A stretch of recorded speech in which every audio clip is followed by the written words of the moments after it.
Hello,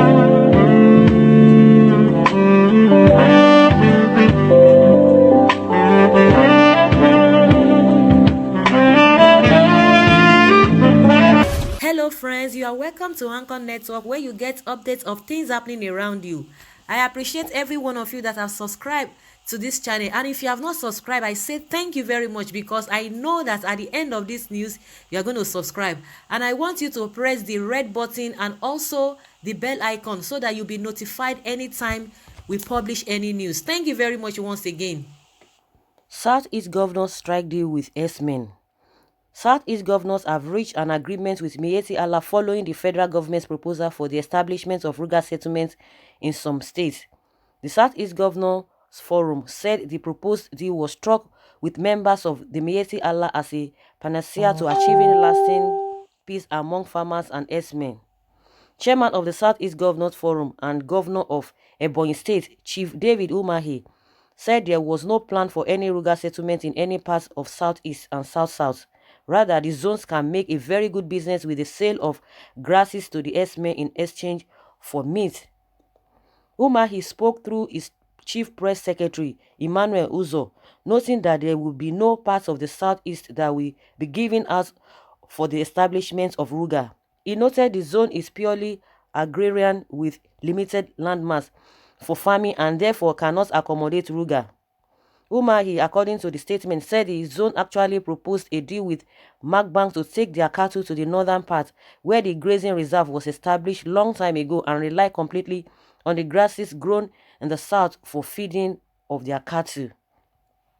It will be recalled that the Ebonyi governor was appointed chairman technical committee on farmers and herdsmen, clash carved from the Federal Economic Council under the chairmanship of the vice president Yemi Oshibaju. The governor had made a recommendation for revamping of the already existing grazing reserve in various parts of the north to enable farmers to have unhindered access to their farmlands, while herdsmen rely solely on proceeds from the farmers. The way it works is that the herdsmen will bring down their cows to the southeast and sell us as meat, while they will load the grasses which are grown here in the same trailer with which they transported their cows to feed their cattle in those grazing reserves, which should be made comfortable for them. The statement also quoted Umahi as saying that with this proposal deal, herdsmen are expected to embrace anti-open grazing by returning to the ranches in the north and do their business on the trade by barter basis of selling cows to the south and buying grass to feed their cows in the north. Wow, this is a good development if really these governors can really abide with that. Of course, the governors, they don't have choice, because the people that voted them in, the masses, the people of the southeast, said they don't want this because they are the ones at the receiving end. So they have no choice. And with what the chairman of the governors forum has really recommended, I think it's a good and it's a welcome development. Just like we've been hearing that north is, is very big. They have they have the land, they have the population, they have all manner of things according to what they always talk about when it comes to election. So when we talk about this grazing, you are coming to places that you call them they are minority. You want to set up your whatever that you want to do. So that place is really even good for that kind of a thing. And it will be like a kind of trade by barter business.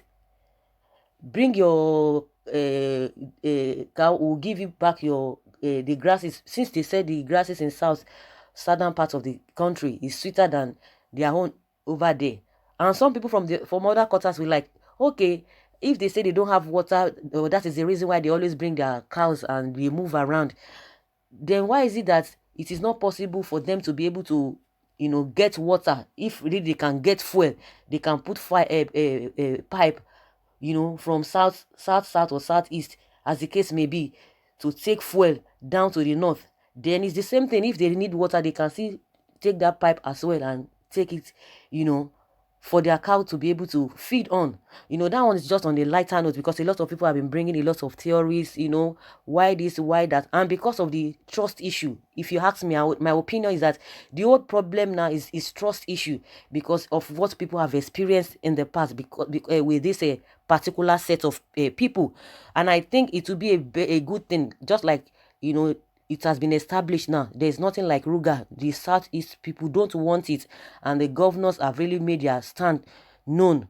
I'm sure they will not go back and do something else. They will not say something else and do something else. That is what people really want, and the people's voice must be, accepted, and they have to abide with that. So, and they don't want any open grazing thing, that you're moving from places to places. Just like I said in one of my videos, that it's not even healthy for the Fulanis too, moving from place to place. They are exposing themselves, they are exposing their children to all manner of attacks, to all manner of intimidation, to all manner of things that they don't even expect. Because when your farms or your cattle or your cows encroach into people's farm, you have to be guiding, you have to make sure that you try to guide them and all of that. So it will be a good thing. So if it goes by this trade by barter of a thing, it will bring peace to everybody. Everybody will have a rest of mind. And when somebody is saying that, is this a perfect deal that will bring everlasting peace? Just like I said, if any of the party rejects this, it means there is a hidden motive, because it's just as simple as that. Let it be on trade by barter basis. But if they reject it, that means there is more to what we are seeing, or what people have been talking about.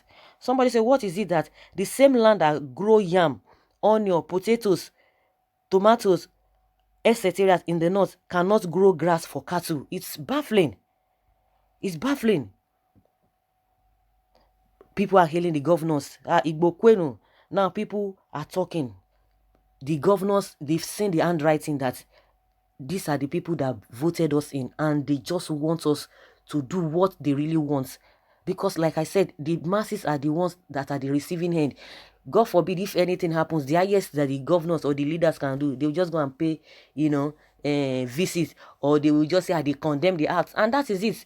By the time they treat the issue for like 2 or 3 days, at most 1 week, they forget about it. Another thing will come up, and they start deliberating on that. But the farmers or the families that are already affected, they will be the one that will bear the pain, to eternity, to the end of their life. And God forbid, if any of the breadwinner is taken away, or maybe their children, who will be bearing all those losses, and who will be bearing all those pain? It is still the masses. So it will be a good thing if the governors can really stand by what they have said. Someone say, I wish Southeast leaders will be smart and start having or behaving having like doctors that can be checking every cow that come across from the north. What this mean is that as the cows are really coming, they should have a veterinary doctors that will be checking them. It's just that we don't really have a I don't even know how to put it. We don't have a standard. Let me put it that way. We don't really have standard. As they are coming there, it's something that involves life, that we are going to be putting, eating, that will be entering into our system. They have to have a veterinary doctors that will be able to check all these things, from time to time, and even the grasses that they will be taking over to that place, so that everything will be okay, and there will be peace, and there will be harmony. But if they reject this, that means there is more to this thing that they are talking about. And more so, somebody say, good. I don't know what you people can think like this. I don't know that you people can really think like this. You can really come up with these brilliant ideas. Just like I always say, somebody was telling me that, how will you say Nigerians are brilliant? Nigerians are intelligent. We are intelligent. We know what to do, but just that we don't want to do it because of selfish interest, because of wickedness, because of greed, because of whatever reason that you can think of. Everything still boils down on selfish interest. Because I just want everything to myself. In as much I'm gaining something, if it's going to be detrimental to the other person, I don't care. That is what has really been, bringing us down as a people. Not that we don't know what to do. If Nigeria wants to be great today, it doesn't take anything. It's not rocket science. The people at the end of affair of the government that are leading us, they are leaders, they know what to do. They go all over the world. They know what is happening there. So guys, that's just what we have for you concerning this deal that the governors of Southeast have, they have with this S-men. Put your comment down below, and let's have a solution. Thank you.